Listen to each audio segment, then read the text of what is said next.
Greater Hyderabad వాసులను ప్రధానంగా వేధిస్తున్న సమస్య ట్రాఫిక్. ఏదైనా అత్యవసర పని మీద కారు లేదా బైక్తో రోడ్డెక్కితే చాలు ఇంటికి ఎప్పుడొస్తామో ఖచ్చితంగా తెలియని పరిస్థితి. ఎందుకంటే ఎక్కడికక్కడ ట్రాఫిక్ జామ్. ఆ ట్రాఫిక్లో ఇరుక్కున్నామంటే అంతే, గంటల తరబడి నరకయాతన అనుభవించాల్సిందే. ట్రాఫిక్ పగలు రాత్రి అనే తేడానే లేదు.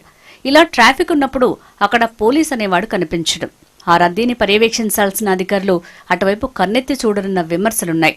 ఇప్పుడు ఈ ట్రాఫిక్ జామ్ ఇష్యూ హైదరాబాద్ మహానగరంలో అతిపెద్ద సమస్యగా మారింది. ఆఫీస్కు వెళ్లాలన్నా, అత్యవసర పనికి, విద్యార్థులు స్కూల్ కళాశాలకు వెళ్లాలన్నా ట్రాఫిక్ ఇబ్బందుల్ని చవిచూస్తూ ముందుకు సాగాల్సి వస్తోంది.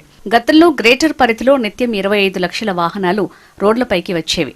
ఇప్పుడు ఆ సంఖ్య 20% పెరిగినట్టు ట్రాఫిక్ పోలీసులు అంచనా వేస్తున్నారు. వాహనాల సంఖ్య పెరగటం, ఇతర రాష్ట్రాలు, ప్రాంతాల నుంచి కూడా అధిక సంఖ్యలో వాహనాలు నగరంలోకి వస్తున్నాయి. దీంతో వాహనాల సంఖ్య రెట్టింపైంది. సుచిత్ర రోడ్ అంటేనే వాహనదారులు భయపడే పరిస్థితి వచ్చింది.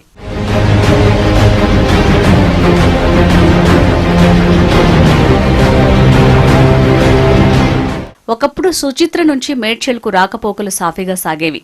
కానీ ఇప్పుడు ఫ్లైఓవర్ వర్క్స్ నత్తనడకన సాగుతుండటంతో వాహనదారులు నరకం చవిచూస్తున్నారు.